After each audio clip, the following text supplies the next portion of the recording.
Right on. All right, everyone. We're just getting started. Welcome, everyone. This is our monthly meeting with the Stop LAPD Spying Coalition. This is the fourth Tuesday of the month, which means that this is our meeting where we focus on our fight against data-driven policing. My name is Tiff. I use they and them pronouns. And we continue to welcome folks joining us.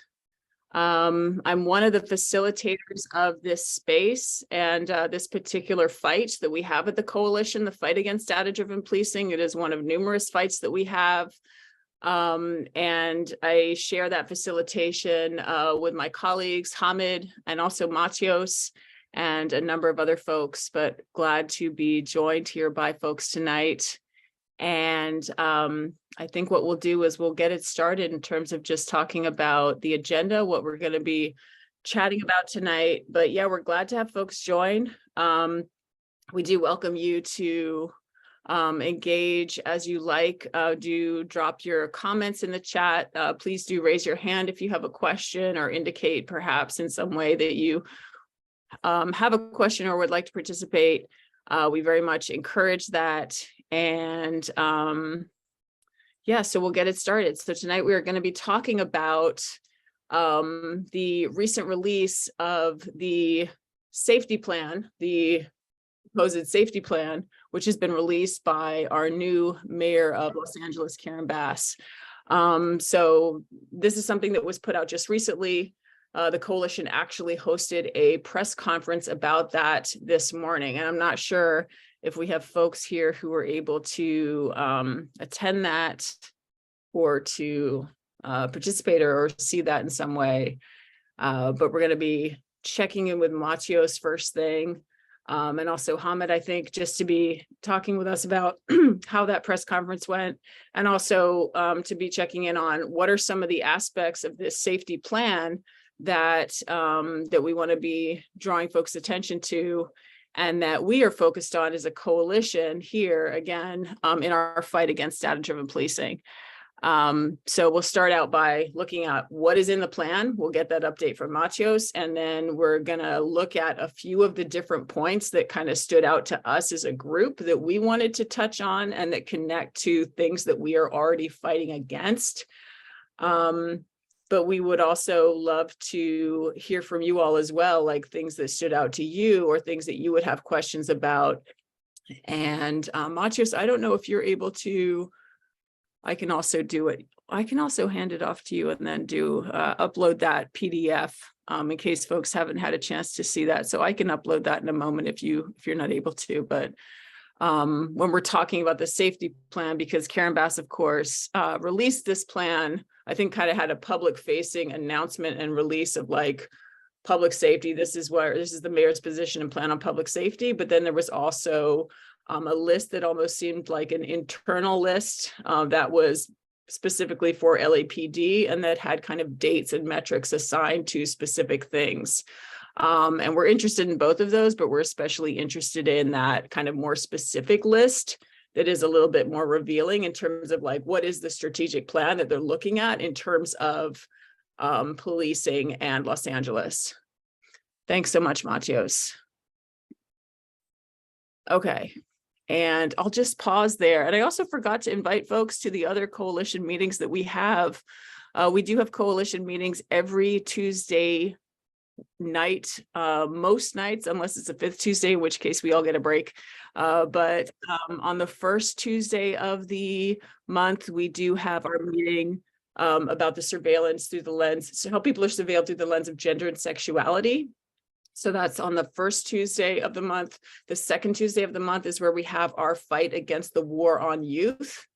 The third Tuesday is where we have our general coalition meeting. And then the fourth Tuesday is the fight against data-driven policing, which is where we are tonight. So with that, though, I think we'll move into the handing it off to Matios, but we'll just see if folks, first of all, Hamid or Matios, anything that I missed in terms of welcoming folks to this space and kind of giving that overview of this space. Right on, right on. Okay, then Matios, if you're ready, we would love to hear in whatever order you would like. Maybe a bit about the plan and also a bit about the press conference, or however you'd like to give us that update. Yeah, thanks, Tiff. This is Matthias speaking. I use he, him pronouns. I'm a community organizer with the Stop LAPD Spying Coalition. And so, yeah, maybe I'll just talk about the press conference first. So as Tiff was saying, the coalition, along with our partners in the LAPC Favors Coalition, which is a group made up of Black Lives Matter Los Angeles Community Action Network, or LACAN, and White People for Black Lives, alongside, not part of that LAPC Fails Coalition, but Youth Justice Coalition, came together and held a press conference today in response to Mayor Bass's newly released public safety plan. And there was an LA Times article about it last week, and that's where people may have seen most of the details around what was publicized around this.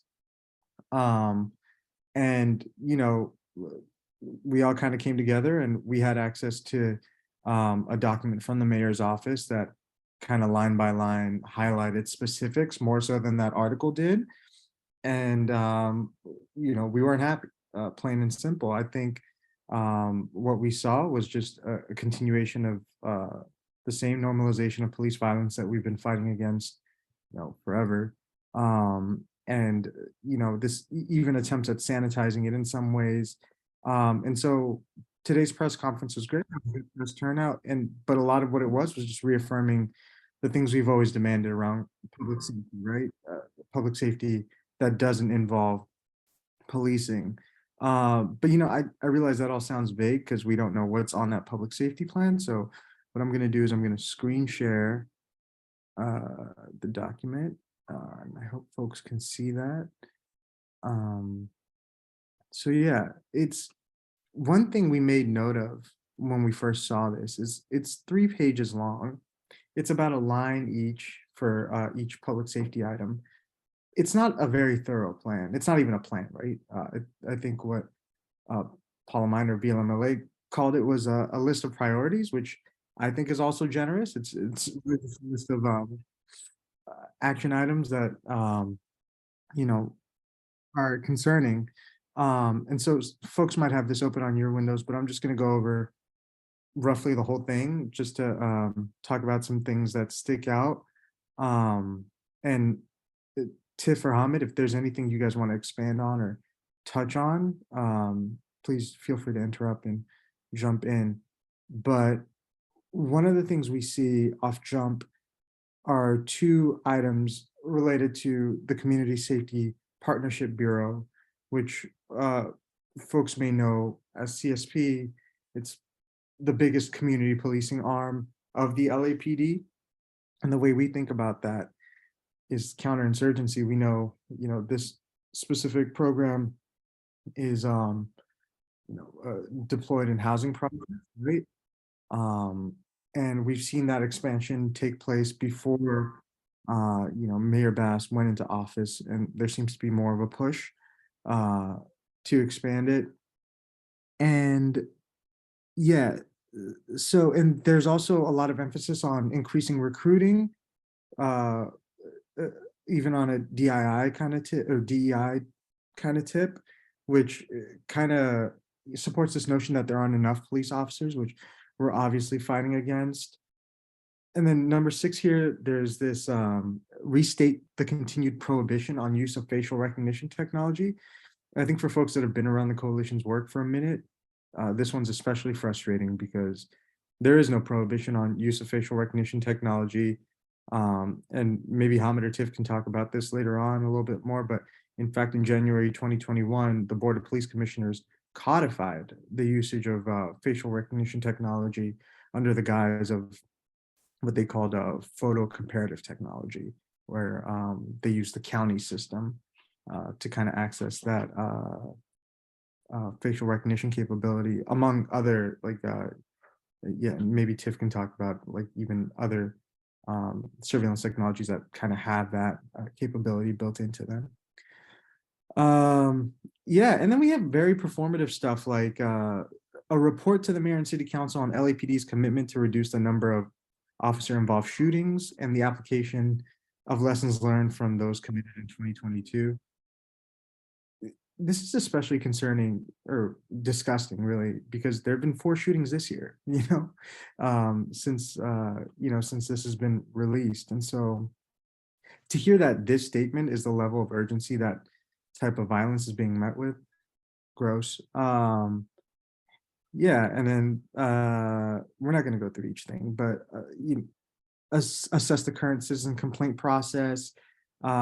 If anyone who's kind of tuned in with the Board of Police Commissioners knows, there have been thousands of LAPD racial bias complaints filed against them, but 0 have been substantiated. So it's just more and more of this. And then if folks really want to get freaked out, there's also this item here about a report to the mayor and city council on LAPD research into weaponized robots and drones.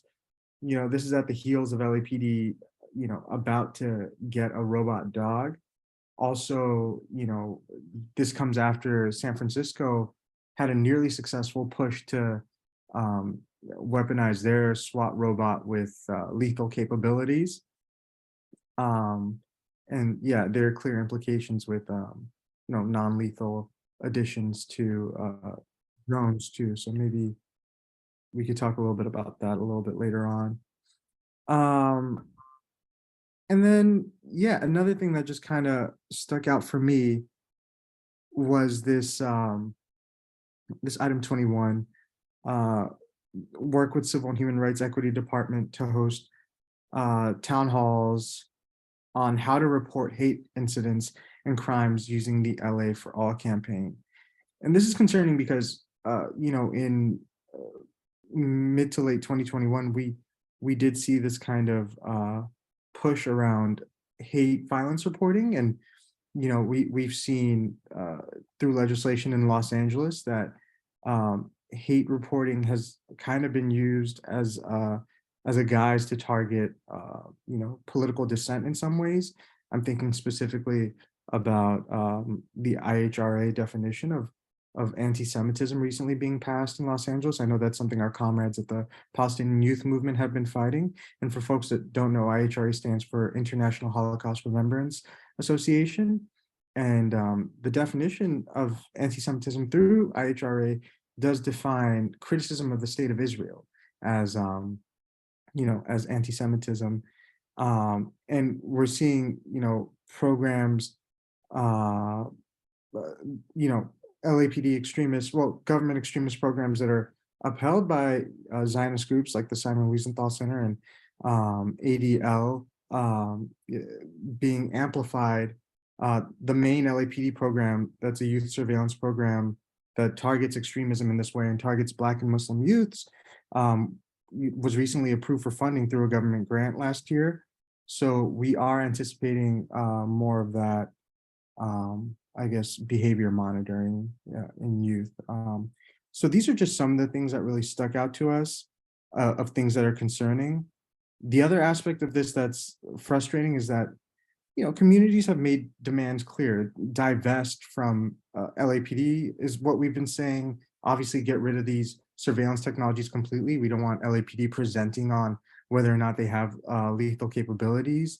And none of that is reflected here. And so that's kind of what we talked about today. Hamid, I don't know, Hamid or Tiff, if you guys want to jump in or if folks have any questions, I'm happy to answer. You could also type. Yeah, just real quickly, Matthias, can you take it off the screen? Thank you.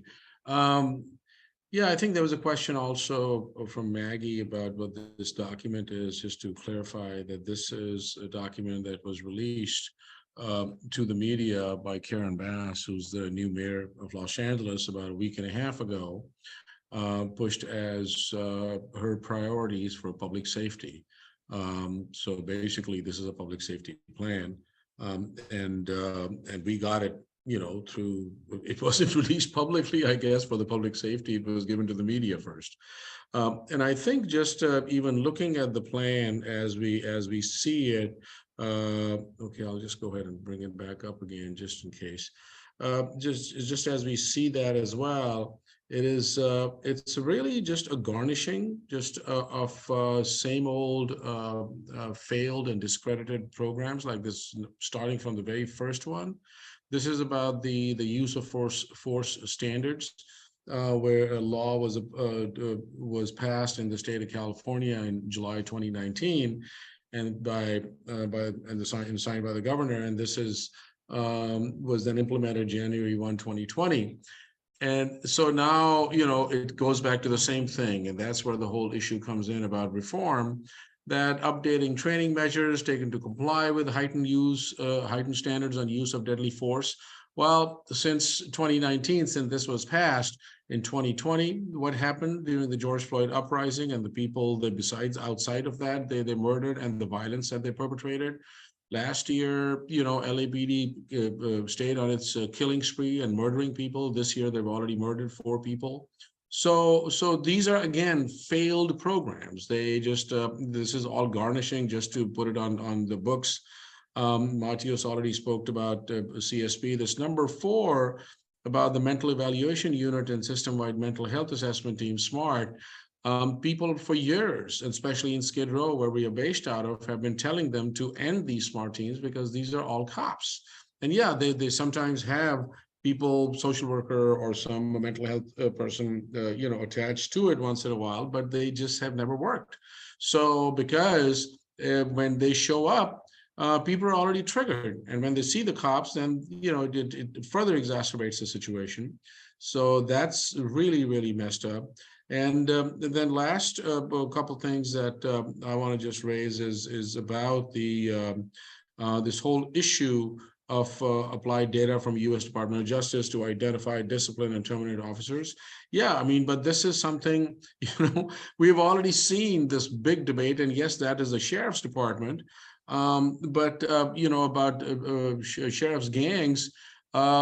They are there. I mean, there's a whole lot of that activity going on. There's so it sits. Okay, so let's just see where it goes. Some of these things are just wait and see.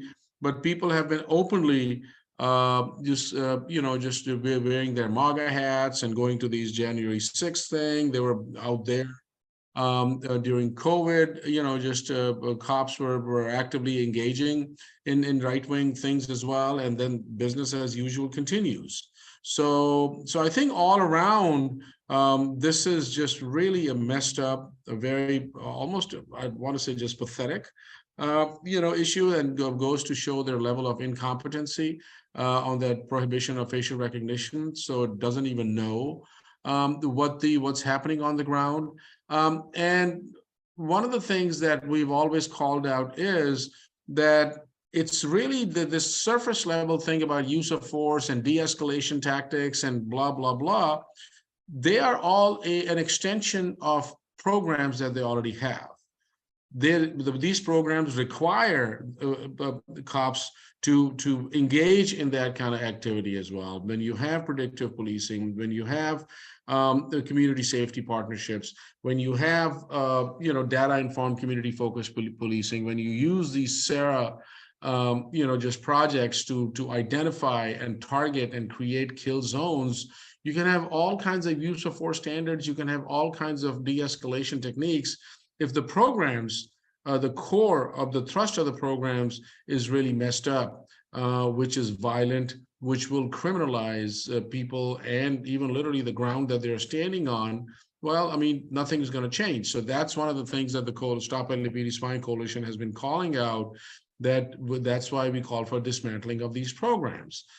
So unless that really happens, we'll continue to have these very sort of a surface level approach and garnishing and business as usual. So it is, I won't say it's disappointing, because quite frankly, she is a mayor, but she's also, just to put it bluntly, an establishment tool, because, she has to really, for her politics, really just build on what is good for the developers, what is good for real estate people, what is good for people who fund and finance these campaigns, and for them to have returns that they have invested in the political entities.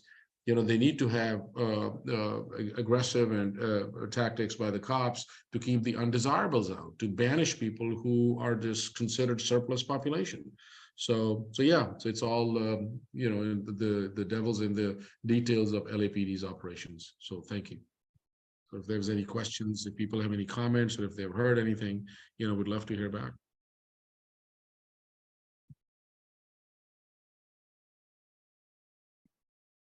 Welcome, Dejeuner, just joining. And again, folks, we've just gotten an update. We kind of just took a look at that plan and just took a bit of a closer look in terms of what are some of those points in that safety plan. If folks have reactions or thoughts that they want to share about that. And I do see a question here in the chat. Is there any significance to the deadline color coding other than grouping by due date? I don't know. Yeah, I think the short answer is I don't know. And that, like, again, emphasizes my frustration around this document, because it doesn't have like any information or context, and it's also just 3 pages long. So I don't know what the color coding means. There's no key to understand this. There's no expansion on these points. The fact that this is, the mayor's office, right? The mayor of Los Angeles's office's response to public safety in the wake of 4 police shootings is incredibly frustrating. But yeah, so no, I don't know.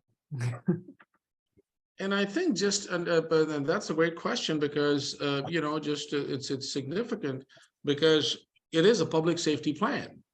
Why it was released to the media first without the public even knowing? Was there any conversation out with the public? Were there any town halls? Was there any outreach? Was there anything like, just that, okay, I've come to this office, I have this background, I was an organizer, I started my politics around anti-apartheid movements in South Africa. I was started in organizations. So, it is really, I mean, in a way, it's not surprising, but it is very disappointing. And yeah.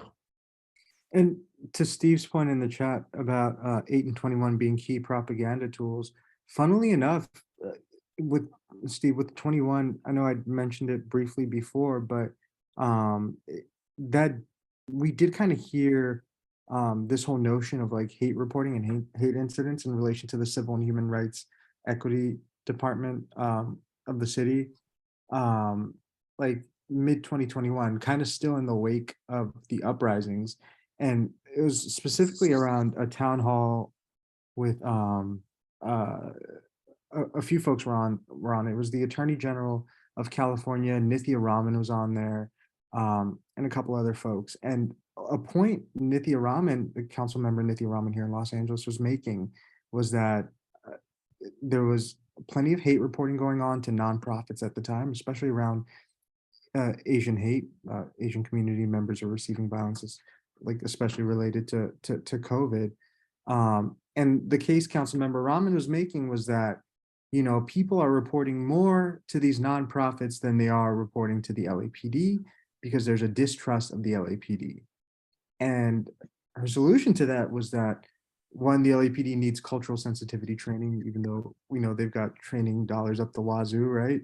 And the other solution was that these databases should be shared between these nonprofits and the LAPD, because that'll give the LAPD more access to these hate reports, which is concerning for us for obvious reasons. So it does seem tied to that to that event, and also to that political climate post 2020 in a lot of ways. And then the question, how and where exactly was it released? Yeah, it was released to the media, this document. And I think your question is just in the same vein as the previous one, is really important because, it's that we found out that the media reached out to some of the groups on the ground that have been doing this and organizing on the ground. And then we were like, what do you mean? Like, what plan are you talking about? So it just, it was more or less like a backdoor kind of thing.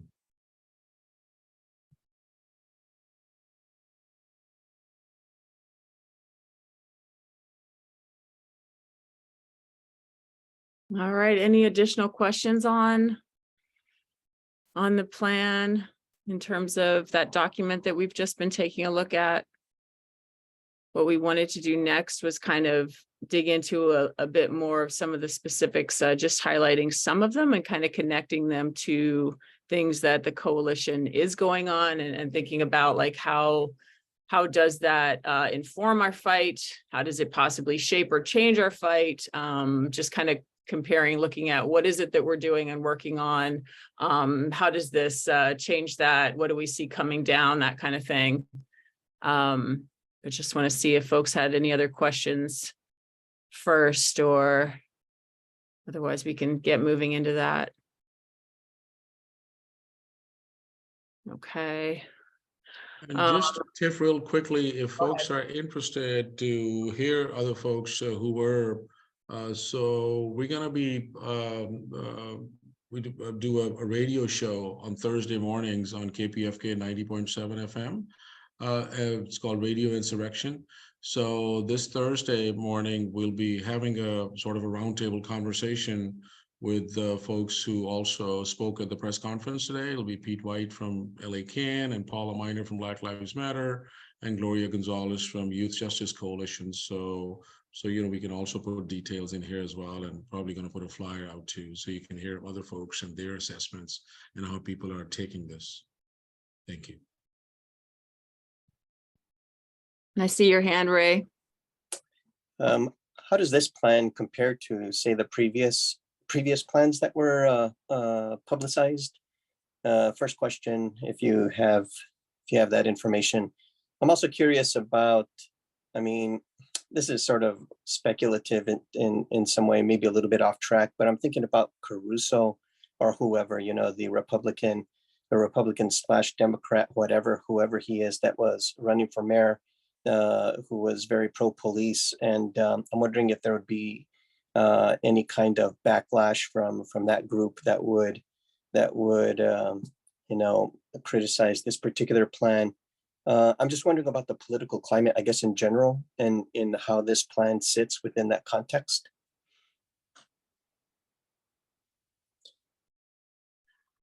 Well, I mean, first of all, it provides more resources to LAPD. So, when you talk about trainings, when you talk about weaponizing drones, when you talk about, just rehashing a bunch of programs, expanding community policing, so there's always a dollar value attached to it.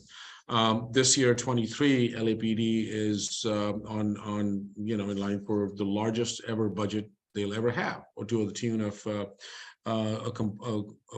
a total budget of almost $3.4 billion, which includes the operational part of it, like 1.9 billion and about 1.4 billion of liabilities and pensions. So, and then secondly, Caruso did speak about getting over 10,000 cops, or Bass wants to get it up to 9,700.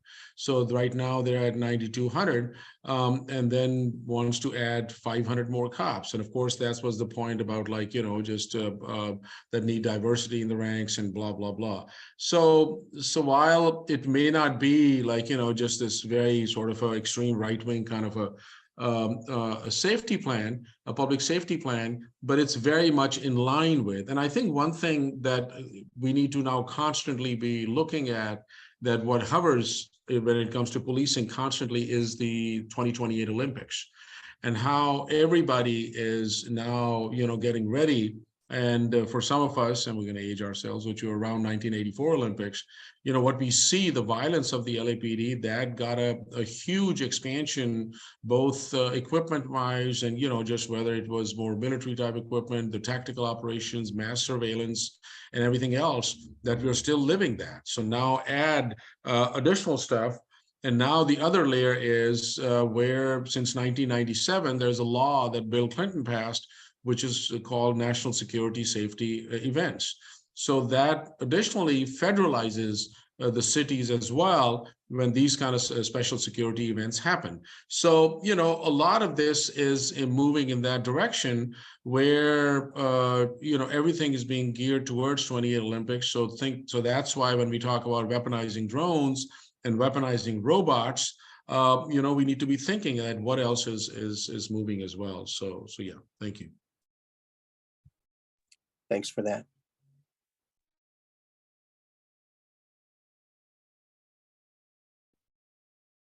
Any other questions from folks?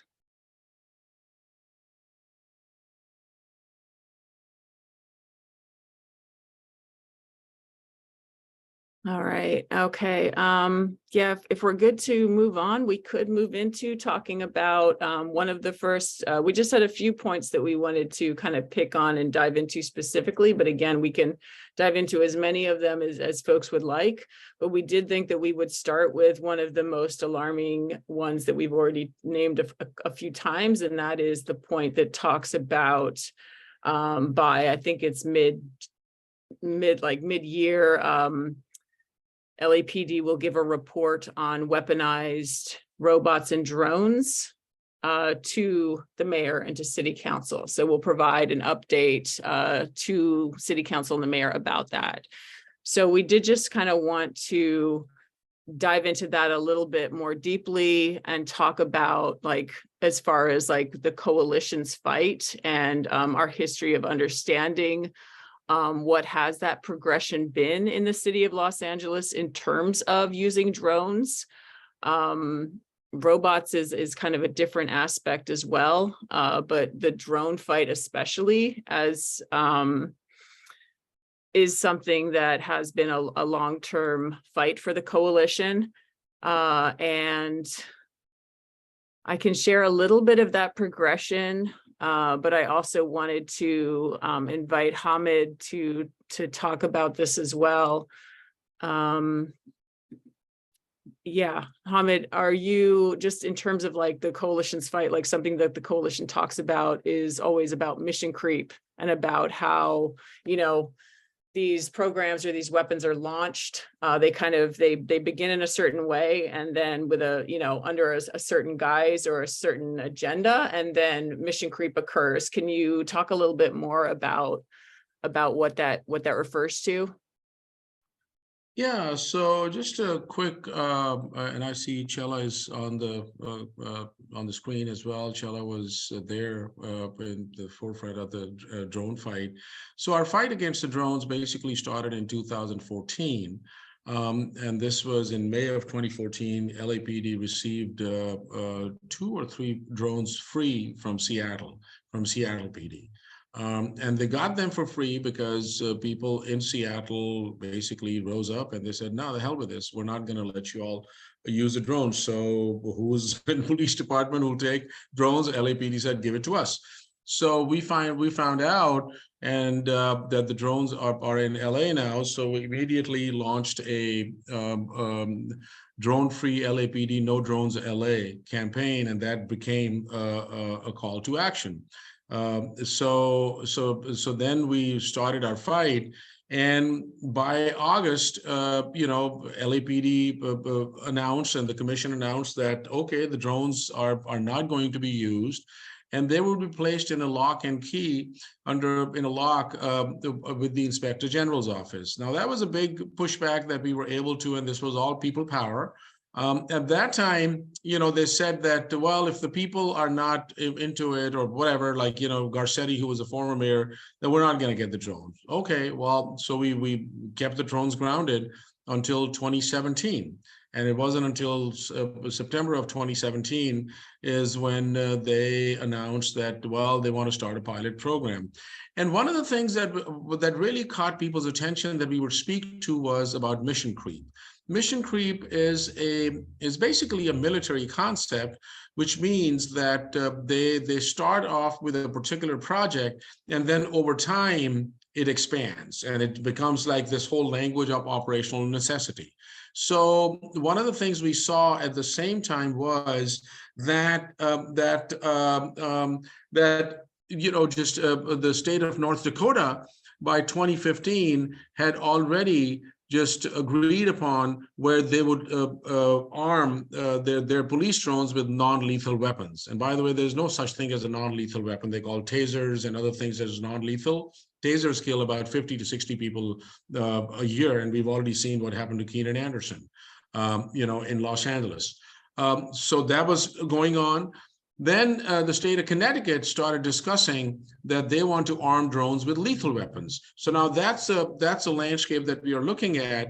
So when the drones finally passed, came back, they had these, big old public town halls, and they put out want people's feedback, and it was interesting that I remember that they said that we have received 1,600 emails about the drones, and only 96 people agree with the drones, right? So 94% of the people completely rejected the drones. And this is LAPD's own documentation. Then they said, well, gee, maybe we'll see what policy if people would like that. So then they put out a policy. They asked for more feedback from the community. And then again, out of at least about 800 to 900 emails, almost 95% rejected it. So now the people of Los Angeles are saying no, but the police commissioner, and particularly Steve Soboroff, comes back and he says that, well, I can see that people don't trust the LAPD, but I do. Now, this is a person in the city's population of over 4 million saying that I trust the LAPD, so we're going to pass the drones. But we're going to have an extremely rigorous policy, and we will completely prohibit arming the drones with at all ever. So here we are, which we've been saying mission creep, that's going to happen. Now they're looking into weaponizing the drones. So that's just a quick snapshot. And I'm going to look for a picture with Chella and all of us standing there back. Like, Chella, do you want me to put that picture? That's like 8 years ago. Sure. I was trying to find that as well. I was looking online for that. I think outside LAPD headquarters, right? Yeah. Yeah, thank you for that overview, Hamid. Yeah, so that is when our fight against drones started. And I just wanted to share, let's see.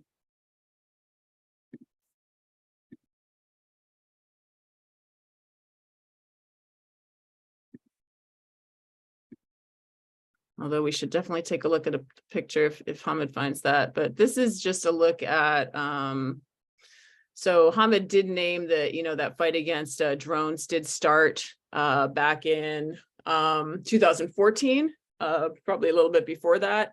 But then in terms of like, if we're thinking about like this progression and understanding how this safety plan fits into like, what is the progression that has come up prior to this is some of what that has been. So 2014 is when they were first rejected, completely shut down by the community. In 2017, they took another run at it. They said, okay, well, if we're going to introduce drones to LAPD and get this acquisition accomplished, what they did is they did it more carefully, as Hamid described. They launched it. They said, we'll only have this for use by SWAT. It's only going to be very specific circumstances. It's, very limited to these 6 operations. This is what's going to happen. We're just going to try it out for 6 months, see how it goes. So it's like this very carefully this is how they proposed doing it. They got the supposed public feedback. And they also had these provisions on them. It shall not be deployed or used with weapons capabilities. It shall not be deployed with facial recognition software or analysis capabilities. So these are the claims that they're making. As Hamid noted, that was it was completely rejected by the community. Absolutely no question. It was passed by the Board of Police Commissioners, and then a year later, they reported on themselves. They said it seems to be going very well, and they were permanently added at that time. Since that time, there's just been like an expansion in terms of like how many drones they've gotten, and the types of things that they've used for. They've expanded the number of departments that have used them. And then in the 2022 budget, we actually saw how the scope of drones was, we got to look ahead, because they did talk about, as folks are alluding to, all of these things are leading up to the Olympics in 2028. And so we saw in this most recently released budget, them talking about that their plan leading up to the Olympics will include considering how drones will be used for crowd control. So they're kind of building that in there already. So again, we're seeing this kind of expanded scope of how drones are going to be used. And then building up to the current day, where we see now in this public safety plan that there's going to be a report on weaponized robots and drones. And when I read that point, I take it to mean weaponized robots and weaponized drones. I don't know if that's how, okay, that's how I took it as well. So, so that was the kind of that progression that has gotten us up to this point. So yeah, in terms of, thinking about like, what is the landscape, and kind of how do we use this information looking back and also looking forward. What are we thinking about and learning about the landscape that kind of informs our fight? That can be, those can be conversations that we have here. Those can also be things that we're just like thinking about and that we, are putting together as we go along. But in terms of like additional parts of the landscape that we can add to this, when we think about that trajectory of weaponized robots and weaponized drones and kind of where that's going, additional pieces that we can add to that are that LAPD has also recently gotten in place this new framework for how it acquires technology. That's something that was introduced last year. Previously, they kind of did it a little bit piecemeal, like we described. They would kind of bring it to the police commission and they would say, oh, we're doing a review. This is something we want to add. Let's get public feedback. They kind of did it piecemeal. What they did last year is they introduced this new process that would speed up all of this. It would speed up the acquisition of technology, and also kind of makes it seem even more legitimate because they've put like these reports and processes in place around it. So that's something that they've put into place. And I forget the name of the order that was, Hamid. Wait, it was order 11 or? Yeah, the special order. Special order 11. Okay. So that's another piece that they've added that we can consider in this landscape. And then the first thing that they did under that process is they acquired this robot dog. That was acquired last year, very recently. It was the first thing they got through under this new system. So that again gives us a little bit of an insight into some of the robots that they might be thinking about. Again, they're saying this will only be used by SWAT, only under these circumstances. And again, just thinking about where SWAT operates and how LAPD operates, we know this will be used primarily in Black and Brown communities and in poor communities. And then other pieces of that are, just that LAPD is continuing to add like very large contracts, expanding its architecture of surveillance with Motorola and also with Axon. And then if we think about, the last thing I'll say on this is if we think about looking ahead to who LAPD could possibly be partnering with when we talk about weaponized robots and drones. Let's see. I'm not always as agile as some of y'all. All right. Looking ahead, it seems very likely that this partner would be Axon. And there's a number of things pointing to that. One is that LAPD and Axon have a very long relationship going back numerous decades. Axon has a long history of experimenting in LA neighborhoods. LAPD, they've got a very long relationship kind of allowing Axon to do that and product testing their tasers and other devices and also body cameras, doing very much ongoing product testing in LA neighborhoods. And then Axon has also recently launched a new drone platform. LAPD has also recently transitioned to the same drone intelligence manager that Axon uses. So kind of all of these things are pointing to that probably when LAPD is doing this research, collaborating possibly with a vendor about the future of weaponized robots and the future of weaponized drones, this is mostly going to be most likely a collaboration with Axon. And then the final thing that tells us this is Axon's new product development. It has been working on something, and this is called Project Ion. And this is something that they alluded to in 2022, Axon came forward and said that they were considering, or that they were going to, I think, launch drones that were equipped with tasers. And this report that we're looking at is something that was actually released in 2023. And this was released by insiders who were on the Axon ethics board in 2022 when Axon made that announcement, who actually quit the board following the announcement because they had actually said, we think this is a terrible idea. So the people that retired from that board ended up publishing this report, talking more about what is this device? What are our concerns? What are the things that we said that we were so concerned about? How did Axon respond? So it's a pretty interesting report, but essentially, I'm trying to see if I can skip through to a thing, but essentially when we talk about Axon Ion, what is this thing that it's developed that we may possibly see coming out and hearing more about in the future, is Axon figured out how to take a taser and make it something that could plug into different devices and be deployed and controlled remotely. All of which sounds terrible, but essentially something that can, yeah, I can do that. I can do that. Let me stop sharing for a minute while I do that. Yeah. I think this is that should get you to the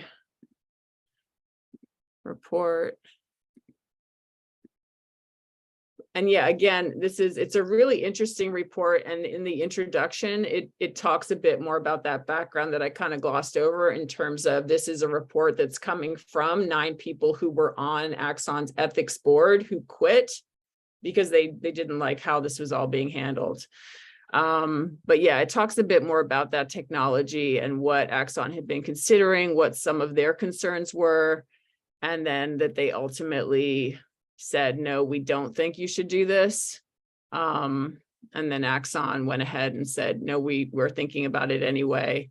I think they've pulled back from that, but again, kind of similar to what we saw with the drone fight and with any technology that kind of gets a bad reaction at first.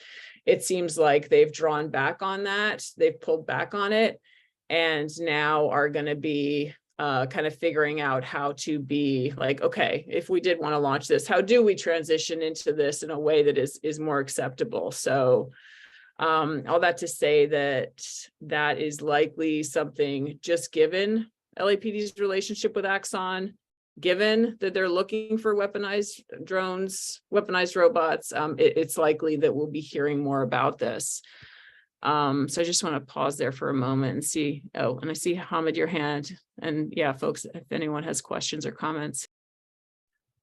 Yeah, I just want to just say that thank you for sharing that, Tiff, but also to let folks know that this report by Policing Project, I mean, they are villains. I mean, by no means, I don't want us to leave a message that in any way to glorify these fools, because they are the insiders. This is all garnishing on their, we have called them out, we've exposed them, we've filed public records against them. Policing Project is on the take. They are contracted by the police department. So please, they were just, let's just make sure that, that they are not seen in a good light, because they're no friends of the community. Barry Friedman and all of these people, we have confronted them during body cameras. They were paid by the LAPD to come out and create a policy about body cameras as well. So these are all these centers that are created. So I just wanted to make sure, Tiff. So thank you for that. That we're not, it's not happening. So, and here's the, oops, man, I don't know how to use a cursor now. And here's that picture. So this is from, and there's Chella, and there's Jade on one corner. Can't remember the person. And that's Mario in the middle. And this is from August 21, 2014. Damn, almost 9 years. There you go, Chella. It's a big fight. Okay. I just wanted to share that just for a memory lane. Thank you. That's great. Thank you. Yeah, thank you for that reminder, Hamid. I was more excited that they were kind of publishing the inside scoop on things, but yeah, you're right. They're not, they're no heroes. But yeah, any other thoughts or questions on that in terms of like that piece around weaponized robots and drones? Yeah, if I could, Yeah, please. yeah, first off, that's so cool, that picture. And like, even just hearing about that history makes me think about how like overwhelming the response to drones was, against drones, and how the LAPD, I think, is also kind of keeping that in mind as communities are currently responding to these robot dogs, right? Because people have a very visceral, understandably negative reaction to these robot dogs. A lot of people equate it to the Black Mirror episode, if folks have seen it, with the robot dog. What people don't know is that episode, like the episode was actually based on the robot dog that LAPD is getting, or a variation of it from Boston Dynamics. So it's not, one wasn't inspired by the other.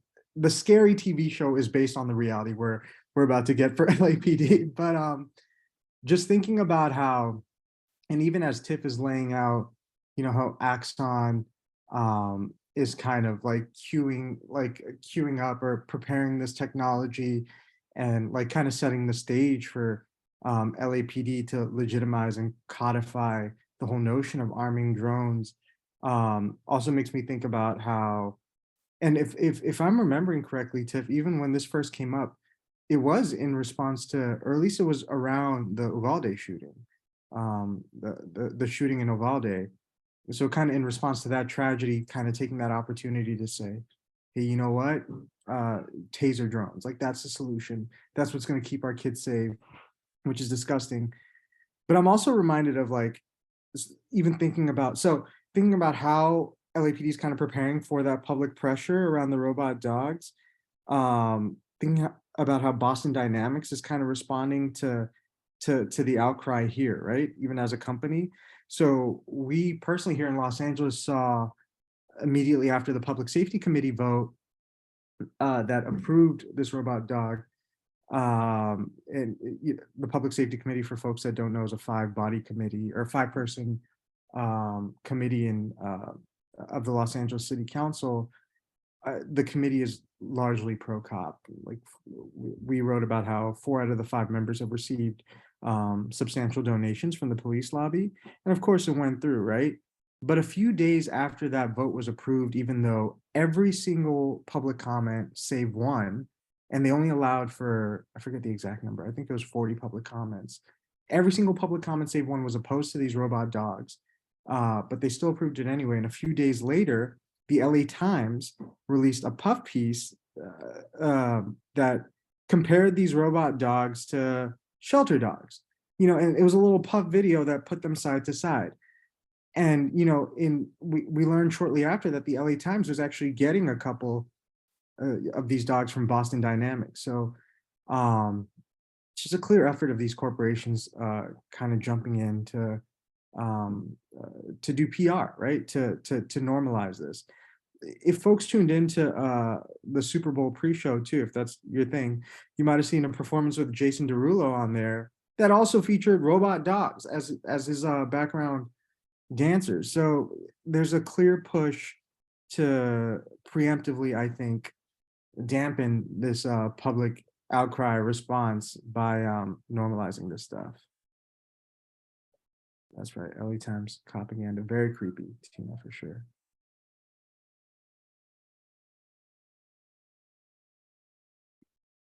Yeah, I missed that part about the Super Bowl. So that's really creepy. Yeah. Yeah, so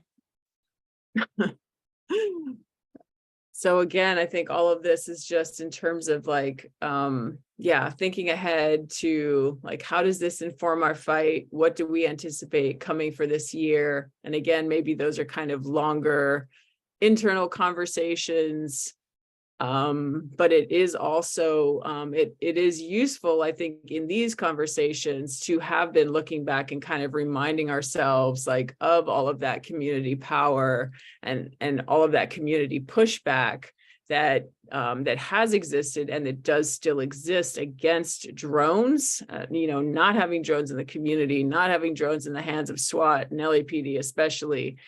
And just reminding ourselves of that as we are like going forward as well, and continuing this fight against what will of course be that they'll try to continue expanding, normalizing this and figuring out different ways to justify it under whatever the crisis of the moment is, whether that's school shootings or protests or crowd control or, so yeah, these are the things that we're thinking about and anticipating. And if folks are wanting to join in our fight against drones and against this creep of surveillance, I forgot the name of it. What is it? Mission creep, the mission creep of surveillance and the expansion of surveillance. I just think of the creep part. Then yeah, you can contact the coalition. You can join our working group that is focused on exposing and uncovering, learning more about that architecture of surveillance, and also developing community tools, doing research among the community to learn more about how people are impacted. So if you're interested in helping us build our fight that way, definitely get in touch with us. And the only other thing I want to point on there in terms of the surveillance piece, when we look at the plan, Matios, you mentioned one in terms of like that Karen Bassett had put in there, this kind of an odd bullet point that says we're going to continue the prohibition of facial recognition, which is sounds like a very noble thing to be taking a stand on. And then let's see. So as we know, however, LAPD does use facial recognition. They've used it for a long time. They've used it going back as far as 2004. They've used it around MacArthur Park specifically. They would specifically test new products using facial recognition in that area out on community members there. And then more formally, LAPD did establish a policy in January 2021.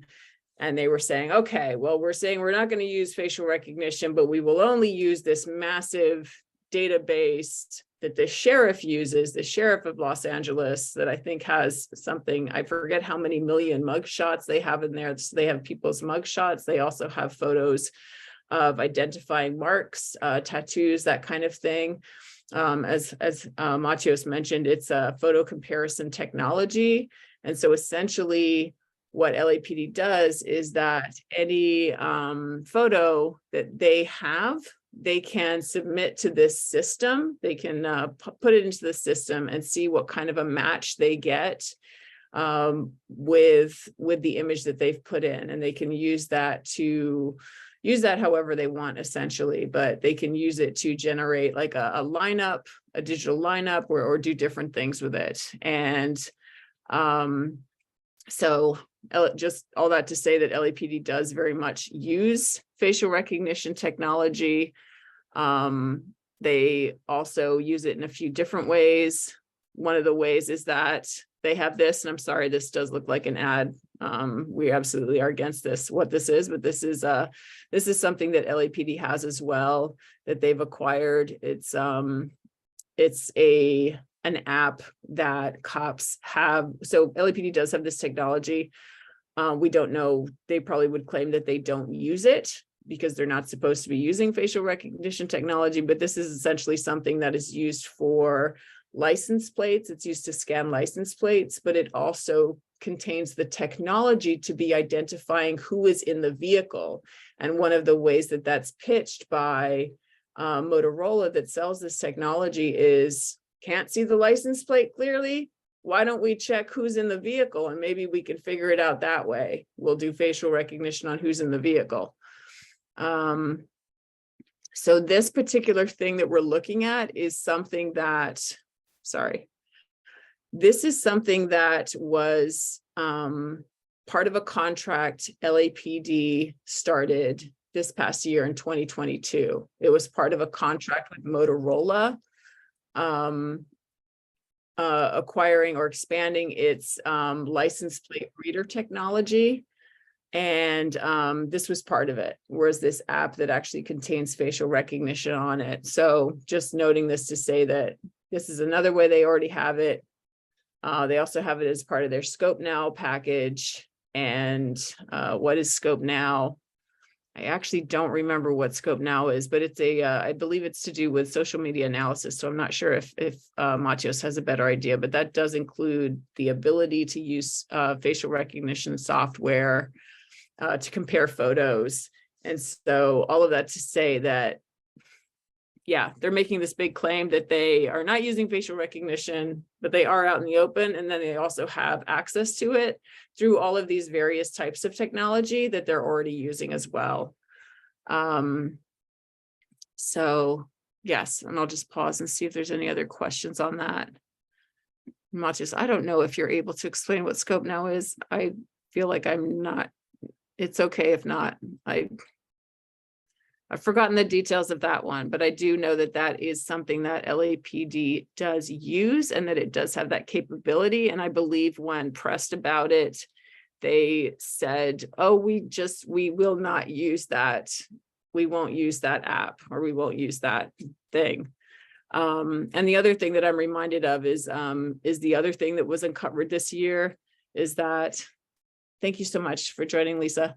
The other thing that was uncovered this year is that they actually did for all of their posturing about like how, these are the ways that we're restricted and we will only be using facial recognition in these ways. They had an audit of their use of facial recognition in this past year. And what that revealed is that for all of the policies that they have in place, they have no way of enforcing them or knowing if they're being enforced. Surprising none of us, I'm sure, because they just don't keep track of that stuff. So it's like there's a law in California that was passed, I can't remember when, recently, saying that cops may not use facial recognition technology with body-worn video cameras, like images taken from body-worn video or a handheld device, or from a car. But we have no way of knowing that because LAPD, when they look at the images that are being submitted, they don't keep track of where it's from, what kind of device took it. So they have no way of knowing if this is being followed at all. And again, none of that is surprising or shocking. We know policies are not going to save us, but it is, again, revealing in terms of when they talk about what LAPD is doing or not doing with regard to facial recognition. I was able to pull up a couple things from the stuff we had with the Brennan Center on Scope Now. I can just read aloud from notes, but yeah. So like Tiff was saying, it is part of it's a social media surveillance tool, but it can automatically and anonymously find, extract, and conduct analysis to flag behaviors or keywords selected on social media data. And it also creates visualizations by merging location data from not just social media posts, but consumer reports and just general metadata into timelines and heat maps. And it also can access court records through Pacer, which I'm guessing is a database folks on the call might know about. And yeah, it uses all major social media platforms.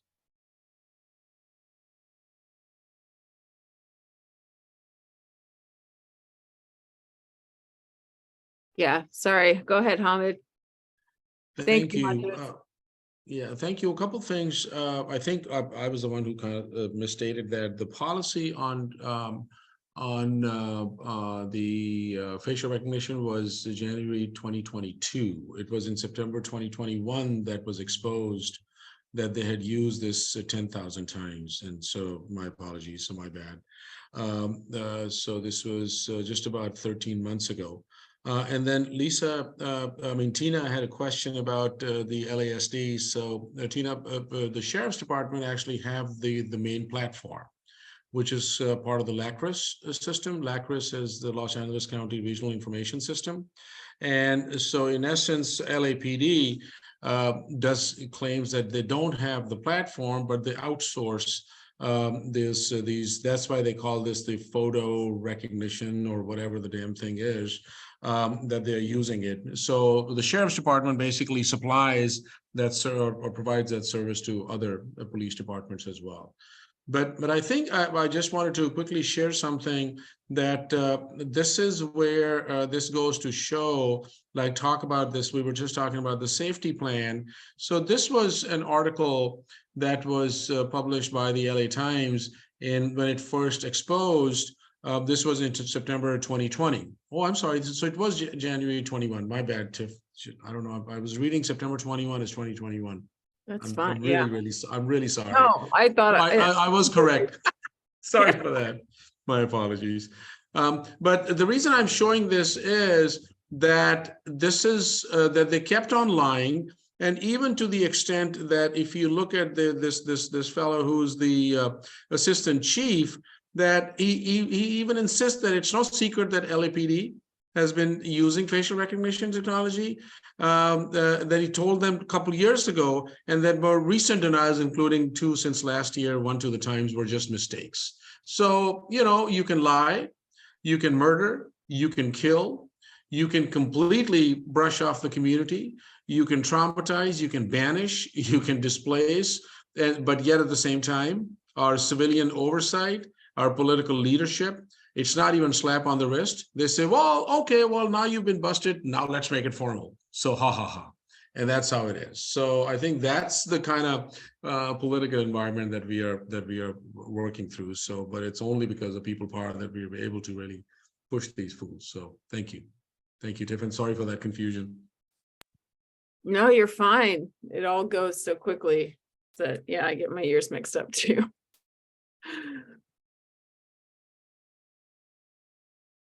Yeah, any other questions or thoughts on that? And so, yeah, this is part of our fight as well, our fight against facial recognition technology and the expansion of it and the normalization of it. And it's, yeah, it is a tough one because it's it's just increasingly kind of baked into all of these different types of technology. It's probably also a part of, like, LAPD recently added a contract from Axon for fleet in-car technology that's it's the in-car cameras, it's the cameras that are on their cars pointing out, and it has all kinds of capabilities, all kinds of things that it does, including like scanning all the time for different objects to recognize, and like it has the potential to like send internal alerts if it recognizes a certain object. And it seems like it also has the capability of facial recognition, but I'm not 100% sure. But anyway, just to say it's kind of everywhere. So yeah, if you're interested in joining our fight against that would be part of what we're working on. So yeah, definitely get in touch with us about that. And I think one of the other main pieces, if we're ready to move on to a different part of the plan, was Karen Bass. I think that's Hamid, because I see Matios, you're right there. Is Bass talking about the expansion of community safety partnerships, talking about community policing. So again, we know that in Los Angeles, since for a while now, community policing, which is this notion that by putting police in communities and having them build relationships with people there, having them work with kids, putting them, in more places, funding policing programs where police get to interact with community, this whole notion of community policing is something that is good for communities. That's something that has been pushed by by politicians for a long time, but it definitely got a boost in 2020, was kind of presented as a solution to some of the police brutality that people were, very rightfully protesting, and then also seeing LAPD responding to, protests in 2020 with police brutality. An investment in, I hear banished too. I'm not sure what that's in response to, Dejanay. But yeah. But in terms of community safety partnerships and community policing was something that was presented as something to be invested in as we continue going forward. And that's something that we see Karen Bass very much pushing. So in terms of LAPDs, what does that mean for the LAPD program and LAPD community safety partnerships? And yeah, I think Matios has just made the suggestion about showing the no CSP video, which I think is a great idea. First, I just want to make sure, do we feel like that explains, that watching the video explains what a CSP is, Matios? Do you think that's a good way to? Yeah, no, Yeah. You said it's incredibly helpful. Yeah, I feel like the video visualizes it quite well. So we made this video with the Other and Belonging Institute up in the Bay, LA Can, and the coalition. It's really short. Yeah, why don't we get into that? Because that's where we're going with this, is just we wanted to, my whole point that I'm getting into is that we're seeing that community policing is continuing to get this push, continuing to get an investment of funding. And part of what we have at the coalition, of course, is a working group fighting against the expansion of community policing, fighting against the ways that it shows up in the different programs.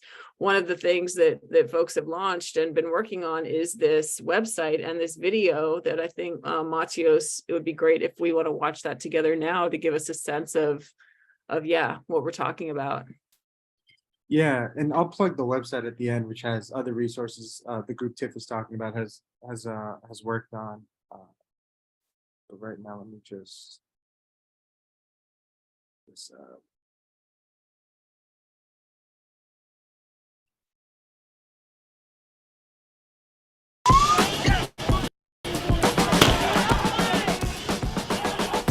The legacy of community policing in Los Angeles is one of racism and social control. We know the dark history of police partnering with government and real estate developers to maintain and strengthen state and corporate power. Community policing began in the 1960s and 70s with the presumed intent of building trust between police and the community. A deeper look at community policing reveals a drastically different reality. The strategy of community policing is a form of combat operation and social control deployed by the U.S. military in Iraq and Afghanistan. It's called counterinsurgency. It was the military that taught the LAPD how to become an occupying army to protect the status quo for future private development opportunities. This is another example of how police use the scam of reform to secure more resources and power. Tech companies that supply the surveillance hardware and software, and the university professors who provide justification for community policing are all accomplices to this dirty deed. In 2011, the LAPD and the City Housing Authority launched the Community Safety Partnerships in 4 public housing projects in South Central Los Angeles. Now a growing line item in LAPD's budget, the program was originally set in motion through federal funding from the 1994 crime bill, along with money from philanthropy, real estate developers, and other wealthy elite. They worked together to displace and gentrify Black and brown communities while helping to secure white wealth. Alongside the Housing Authority, the LAPD displaces and arrests residents on a massive scale, while collecting data accessible to agencies like ICE. What that looked like was a lot of surveillance and harassment of forest residents, to the point where a lot of residents spoke of not being able to sit outside on a hot day for fear of police interaction, just in their own home, in the vicinity of their own doorway. This is how spying happens in LA. This is how the erosion of our human rights happens in LA. This is how social control and gentrification happen in LA. This is how police secure bigger budgets and more resources. Despite repeated attempts to pacify and control us, we have always fought against this kind of policing, because a paramilitary occupying force is not what makes our communities safe. We question. We fight back. We fight back. We organize. Organize. We fight for a community free of police surveillance, police violence, and harm. We reclaim the resources we deserve to thrive and survive. Together. Together. Together. Together. Join us.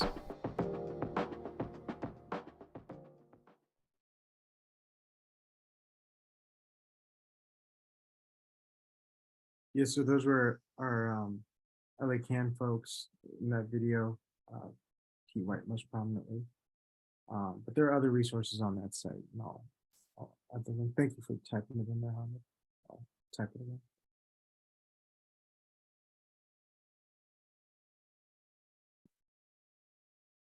Yeah, thank you for sharing that. Sorry, did you say you were typing it in, or I think it's no, yeah, there you go. NoCSP.org. Yeah, thank you for sharing that video. So yeah, that is something that I believe was launched in the last year. That's one of the things that we've been working on, the coalition. And in terms of what we're hearing from Bass, let me see, like in terms of like what are some of the specifics that we're hearing about in this plan. Some of the things that we're hearing in terms of like what we can expect. By March, they're saying that they will continue to grow and expand CSP programming. So community safety partnerships, these community safety partnership is the specific community policing program that LAPD started in 2011. And I believe there's 10 locations for this program, 10 CSP sites across Los Angeles currently. However, it is very much concentrated in Black and brown neighborhoods. Very much started in 2011 in the Watts community, in 4 housing developments, housing projects.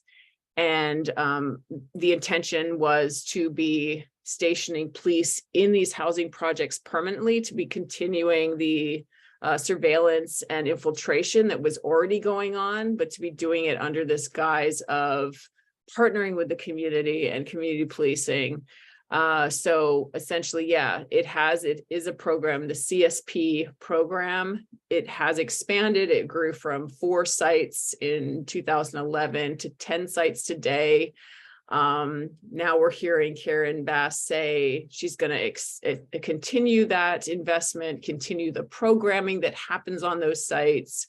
They're going to develop metrics so they can be reporting on it, talking about it, and then Chief Moore has further promised that in his term, which we know is only going to last, I think, 2 or 3 years until the beginning of the Olympics. I'm not sure how they're going to transition that, but we know he's only planning on being with LAPD for 2 or 3 years, that they will be opening at least 2 more sites during that time.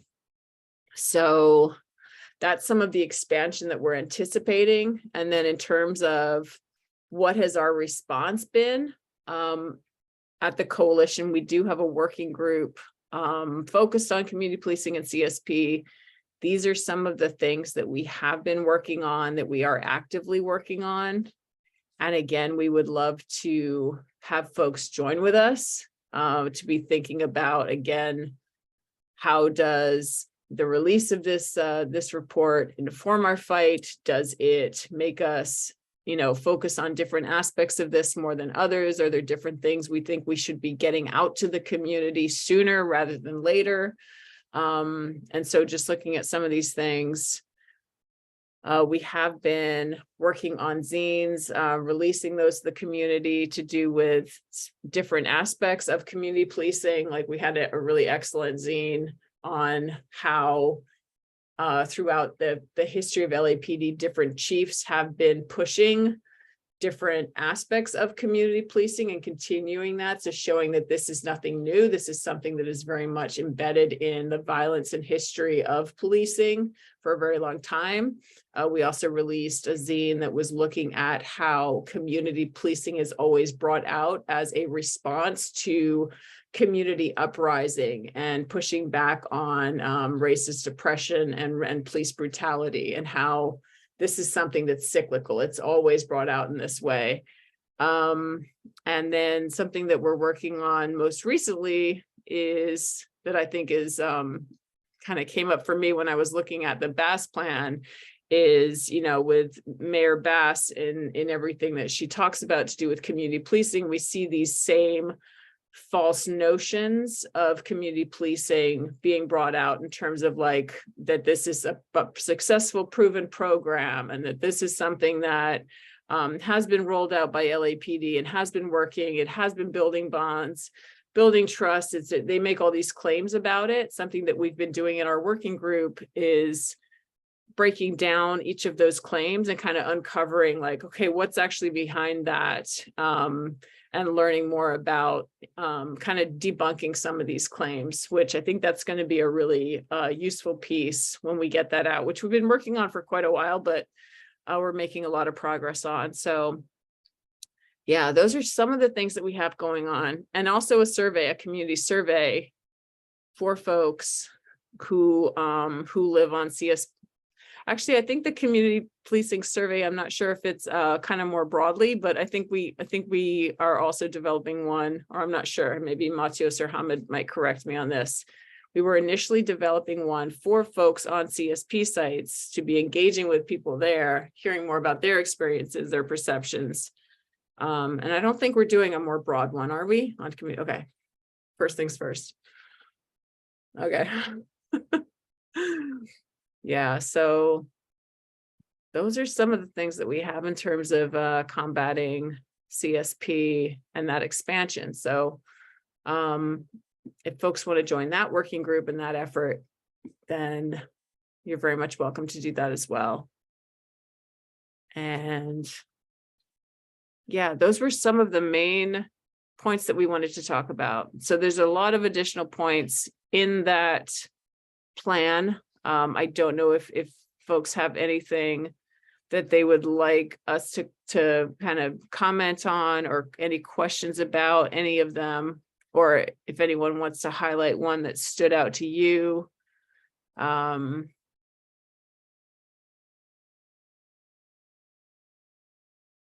yeah, this is I think all very much an ongoing conversation as well. Like every time I take a look at it, a different one pops out at me. But yeah, Hamid and Matios, did you have any additional ones that you felt like, Matios, I think you were interested in talking about the hate crime reporting, but I think you pretty much covered that already. Yeah, okay, cool. All right, well, I think that's everything that we had in terms of the looking at that safety plan and digging into that more.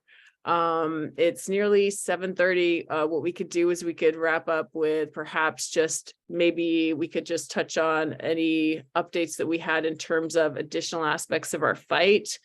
I did want to invite folks to join our Sarah group, so I can just mention that. We also have surveillance of sex workers group, so we can give just a quick invite to folks about that. And Matios, I would love to hear if you're able to share a little bit about the press conference that we had about the helicopters. Maybe those are some updates that we can share. Okay. I can start out by just inviting folks to our to one of our working groups that is we actually talked about at our last community meeting, and that is our fight against SARA. SARA is a process that LAPD has right now. It was launched in 2020, and it is one of the models that they use in their data-informed community-focused policing program, their data-driven policing program. So it's kind of the central model that they're using now. SARA is just one component of this program. It's a way that they target communities. It stands for Scanning, assessment, response. No. I've said it so many times, I don't spell it out each time. There we go. Scanning, analysis, response, assessment. And essentially it's this process that they put communities under. They target areas, they target communities with this process. Shut it down. That's right, Pancake. And what we found recently is that actually they're targeting the downtown of Los Angeles. They're targeting the Skid Row area in this way with this type of policing under this SARA model, this SARA program. We're getting information about different areas across Los Angeles that are being targeted in this same way. And also we kind of do hear a hint of it in the Karen Bass plan as well. There's times where Bass talks about how her approach to policing would be a neighborhood by neighborhood approach in terms of, which is so interesting. Just, I mean, yeah, such an interesting way to put it. But she talks about how we can't just put, you know, policing for the whole city, which of course we know that the whole city is not policed the same anyway. Yeah, exactly, Chell, I agree with you. But she says that they're going to do a neighborhood by neighborhood approach whereby neighborhoods that want more policing will get it. None of this makes sense. Neighborhoods that want more policing and patrols will get it, and they will tailor their policing to different neighborhoods. And what came up for me reading that was, you know, not only is it bullshit, but yeah, that it's such an odd narrative.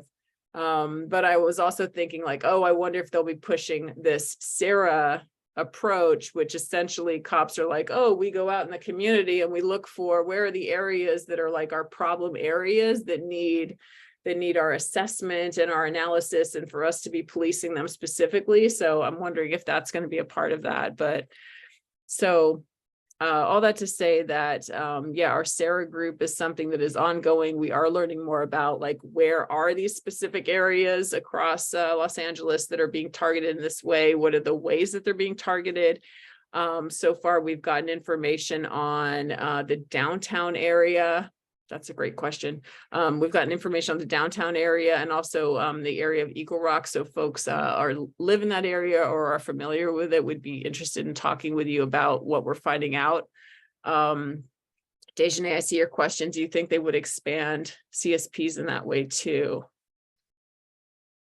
That's a great question. We know they're going to expand CSPs. Now, do you mean by that in terms of like neighborhood by neighborhood looking around? I mean, I assume that's how they do it. Like, I don't know what Hamid or Matios, if you have thoughts on that. Yeah, I mean, I think we have to also look back. CSP is more like a recent name that has been given, but if you really look at SARA program, that is very much a CSP based, you know, sort of a CSP model, like community safety partnership. It's just the wording, but it's a community policing model. And yes, to your point, but this was also something that they have stated that too, about in the past, that how, and this was something that Connie Rice, who's one of the original people behind CSP program, you know, and other folks in their recommendations, that this should be incorporated in all divisions. And in all 21 divisions at the LAPD, they have a whole bureau now. So Dejanay, yes, to your point, it's very much, and we saw that in action with when Stephanie's spot was taken down 2 Mondays ago. That was basically like a CSP model, like, you know, just that was a SARA model, that was a SARA project. So we should be expecting that. Absolutely. I mean, it's happening. So not to expect that, it's very much in practice. Yeah, thank you for that, Hamid.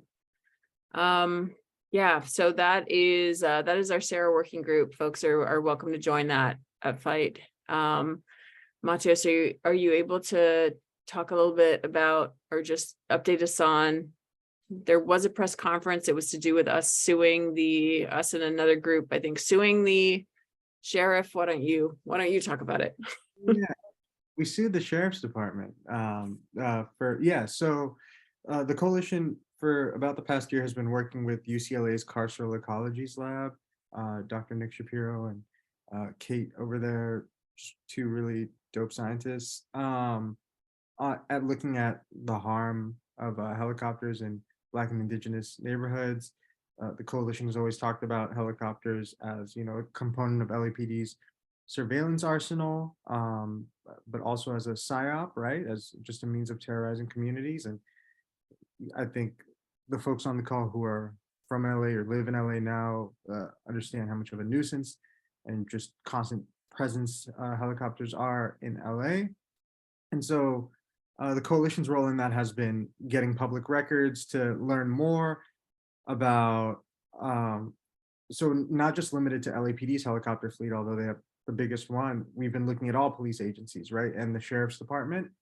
And so the sheriff's department was pretty unresponsive in our request for documents. So that escalated to a lawsuit, and we anticipate we'll be getting those documents. And so, yeah, we've been just looking at just with some, even just preliminary data, we've been able to kind of illustrate the fact that, you know, Black and Indigenous communities, especially Black communities, are face the harm of helicopter surveillance more so. And so we've like specifically been looking at like helicopter flight altitude overnight.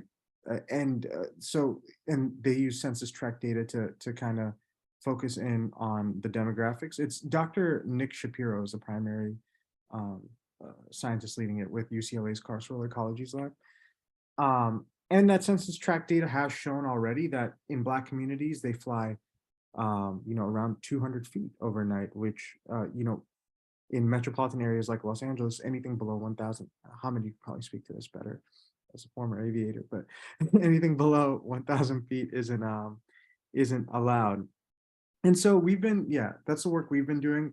We also created this little form just because so many folks were hitting us up after the lawsuit, because this is such a ubiquitous experience in LA about being terrorized by helicopters, being, you know, being so disturbed by them, that we created this form for people, if they feel so inclined, to share their experiences with helicopters, submit photographs or video footage if they wanted to. So I just typed it in the chat there.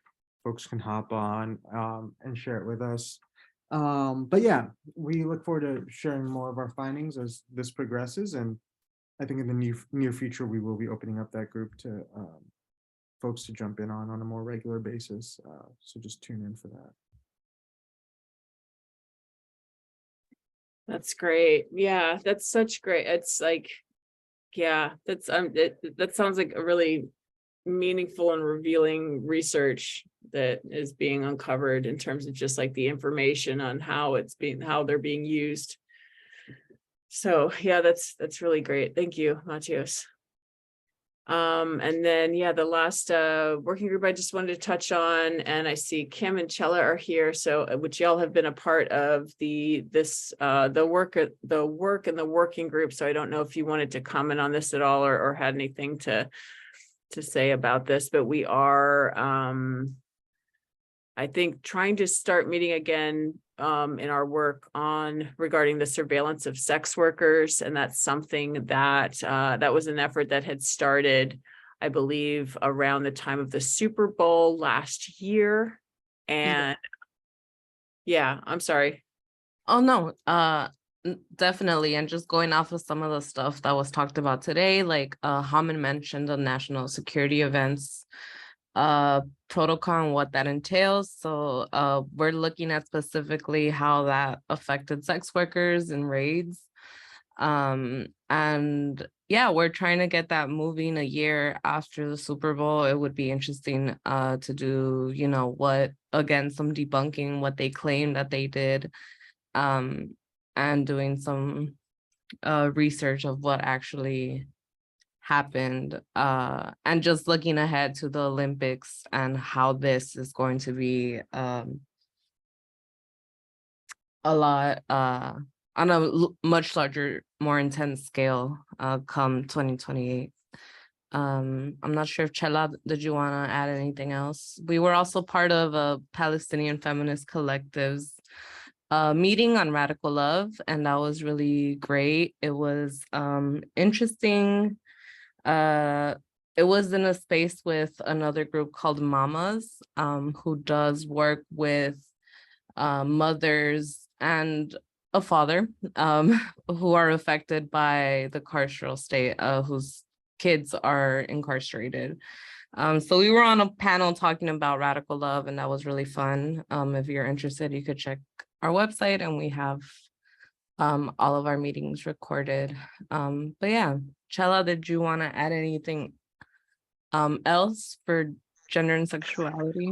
Actually, no, you did good, Kim. Yeah.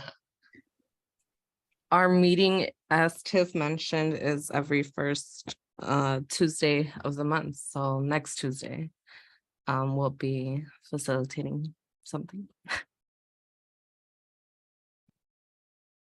Yeah, great. Thank you for that update. All right, everyone. I think, although I'll just see if, were there any other updates that we wanted to share from the different working groups that we had? Yeah, I did just want to shout out the social media surveillance working group meets every Thursday, 3 p.m. Want to especially shout out Ryan, who's on the call, and Lisa, who was on the call, for doing some really great work with the pop ed there. But folks should plug in. It's a really cool space. Nice. Thank you for that. Okay. All right. So yeah, so those are the updates on our working groups. And with that, I think I'll just see if we have any community announcements or anything we want to share with folks. Upcoming events. I do. So hey all, it was my birthday last week. So as folks know that if you've been a part of this group for a while, I'm in a band and I like to get my band out there and do radical shit. So we are definitely going to be protesting the police station on Maple right here in Skid Row. It's this Friday. I will send a flyer out to the Stop LAPD Spying so they can get it out to folks. It's this Friday at 7. So yeah, we're gonna, tear it up in front of the police station. And we will be giving out kits, self-defense kits, as I feel that Sims are under attack. We will be giving out self-defense kits. So yeah, come by. Yeah, show some support. Right on. Thanks so much, Chela. All right. Any other announcements? Oh, Brianna. Hi. I just wanted to introduce, oh, happy birthday as well, Shella. But I'm new here. I just wanted to introduce myself. My name is Brianna. I'm working with Nick and Kate in the carceral ecologies lab. I'm not necessarily working on like helicopter data, but I am in one of the other working teams. So I just wanted to introduce myself. I'm really excited to be here. I loved all the information you guys had to share, and I'm really excited to be a part of well, I don't know if I'm a part of the gang yet, but it was nice sitting in the meeting and listening to everything you guys had to say. So I just wanted to hop on and say thank you for that. Awesome. Yeah, thank you so much for sharing that. We're glad that you're here. Dejane? Yeah, I just wanted to share. I put a link in the Eventbrite. Last year, we did a webinar through Haymarket with Mike Davis and Steve Diaz with LA Can. Anyways, I'm just putting that in there that I think it's Thursday at 5, there's an honoring Mike Davis event. So I thought just to share, because he passed away back in October, in case anybody's interested in going to that. So I put the link in the box. Right on. Yeah, thank you so much for raising that and adding that here. Yeah, that was a great conversation. Oh, Hamid. Yeah, I just want to make a quick announcement that we're gonna get a new load of t-shirts and crew necks and hoodies So, we just, that's how we do some fundraising as well. So I don't know if we have a link for that, Martios, that where people can go to, but yeah, so definitely, keep a lookout for the new merchandise, and that should be coming up in the next week or so. Thank you. Nice. Sweaters sound great right now. Did you say sweaters? Hoodies or no? Yeah, Hoodies and crew necks and t-shirts that sounds great. Awesome. for all seasons. Right on. All right. Any other community announcements? All right, folks. So with that, I think. And that, yeah, thank you for adding that link, Matios, the conversation that we had last year with Mike Davis. All right. Okay. All right, everybody. Well, with that, we wish you good night. Thank you so much for joining us. We'll see you next time. Have a great evening. Thank you. Thank you, Tiff. Bye, everybody. Thanks, everyone. Good night. Thanks, Steph. Thanks for facilitating.